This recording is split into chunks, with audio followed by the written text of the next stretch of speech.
एक व्यक्ति था, लड्डू गोपाल जी की सेवा करता, लेकिन उसका एक मित्र था, वो शंकर जी की सेवा करता था। और शंकर जी की सेवा करने वाला जो मित्र था वो बड़ा धनवान हो गया, और लड्डू गोपाल जी की जो सेवा करता था वो अभी भी साधारण सा ही था। एक दिन दोनों मित्र मिले तो शिव जी की आराधना करने वाला भक्त लड्डू गोपाल जी की आराधना करने वाले से बोला, भाई तुम आज तक कभी उठ नहीं पाए, तुम उसी स्थान पे हो, उतने ही दायरे में हो, कभी बढ़ नहीं पाए आगे। गोपाल जी की सेवा करने वाला बोला, मेहनत तो बहुत करता हूँ लेकिन क्या करूं, बढ़ ही नहीं पा रहा। शिव आराधक ने कहा, एक काम करो, तुम अपने आराध्य बदल दो। ये तुम गोपाल जी की आराधना करते हो ना, इनकी जगह तुम शिव जी की आराधना शुरू कर दो, देखना कैसे जीवन में बदलाव आएगा। अब उस व्यक्ति ने यही किया कि गोपाल जी को ले जाकर के तो अलमारी में रख दिया। दूसरे दिन एक शंकर जी ले आया और शंकर जी का बढ़िया रुद्राभिषेक करके, त्रिपुंड लगा करके, बढ़िया ज्योत नैवेद्य आदि सब अर्पित करके, अगरबत्ती जला करके ओम नमः शिवाय का जाप करने लगा। और अब गोपाल जी की सेवा करता था, वो गोपाल जी मन अंदर बैठा दिए एक अलमारी में,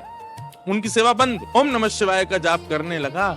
जैसे ही इसका जाप पूर्ण हुआ, मालाओं को नेत्रों से लगा करके इसने शंकर जी को प्रणाम किया, तभी दिखता है कि अगरबत्ती का जो धुआं था ना, वो उसी अलमारी की तरफ जा रहा था जहां गोपाल जी बैठे थे। तो इसके मन में भावना आई कि आज तक इनकी आराधना करता रहा तो मुझे कभी कुछ दिया नहीं, आज तक भी मैं सामान्य हूँ, और अब मैं शंकर जी की आराधना कर रहा हूँ, उनको नैवेद्य धूप दीप दिखा रहा हूँ, तो अगरबत्ती की सुगंधी भी उनको नहीं लेने दे रहे, खुद ले रहे हैं अंदर अलमारी में बैठ के। रुको इनको अभी बताता हूँ। उठ करके गया, अलमारी खोल करके जैसे ही गोपाल जी को पकड़ने लगा, इतने में ही गोपाल जी सच में प्रकट हो गए और उस प्रकट होकर के उसका हाथ पकड़ लिया। जैसे ही गोपाल जी प्रकट हुए, उस भक्त ने कहा, बोले भगवान आप प्रकट हो गए? बोले हाँ प्रकट हो गए। बोले तो फिर ये तो मैं सबको बता दूंगा कि भाई शिव जी की आराधना से गोपाल जी प्रकट होते हैं। गोपाल जी बोले, नहीं भैया, हम शिव जी की आराधना से प्रकट हुए, ऐसी बात नहीं है। तुम शिव आराधना करो, सूर्य आराधना करो, चंद्र आराधना करो, किसी की भी आराधना करो, उससे हमको कोई दिक्कत नहीं है,